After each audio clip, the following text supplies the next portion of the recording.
soutenir la solidarité, ça signifie essentiellement se rendre compte de nos responsabilités individuelles dans un cadre collectif. Ça signifie en fait que lorsque nous parlons de responsabilité collective, il n'y a pas quelque chose comme un bloc homogène de responsabilité, de la même manière qu'il n'y a pas quelque chose comme un tout social qui serait, disons, une forme homogène, hein, qui serait indépendante de nous. En fait, la société, c'est une interaction. Et de ce point de vue, la responsabilité collective, ce sont des responsabilités individuelles mises en interaction. La responsabilité que vous avez à faire ce document est analogue à la mienne lorsque je suis dans une salle de cours ou lorsque je donne une conférence publique ou lorsque j'interviens dans un journal, à la radio ou à la télévision. Nous avons chacun des compétences, nous avons chacun des fonctions, nous avons chacun des capacités, des talents, des dispositions, des appétits, je dirais, c'est-à-dire la manière dont, par exemple, nous souhaitons mettre en valeur ce que nous savons au profit, donc, de cette interaction.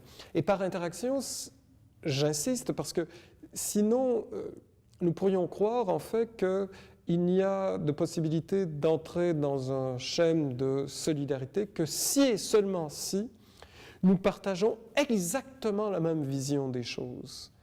Et ça m'apparaîtrait très problématique, parce que ça signifierait, en dernière instance, que je ne peux véritablement contribuer à la société que si je suis en parfait accord avec ce que, par exemple, la majorité me propose.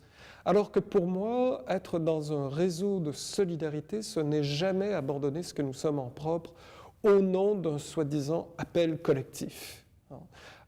Ça ne veut pas dire que je m'écarte du domaine public, ça ne veut pas dire que je m'écarte du bien commun pour autant. Ça veut simplement dire que je suis en interaction avec différents types de projets qui parfois sont soutenus par des majorités, parfois sont soutenus par des individus, mais toujours en ayant en tête l'idée que cette participation, cette interaction n'est pas faite à mon seul avantage, n'est pas faite uniquement dans mon intérêt particulier. Elle peut contribuer à mon intérêt particulier, notamment lorsque, par exemple, j'ai une représentation de ce que c'est qu'une société qui, disons, serait plus juste. Si pour moi, le projet d'une société plus juste, par exemple, me rend plus heureux, alors dans une certaine mesure, lorsque je vais participer à un débat public en vue d'une société plus juste, eh bien, par un effet collatéral, je favorise mon intérêt, puisque ça me rend plus heureux.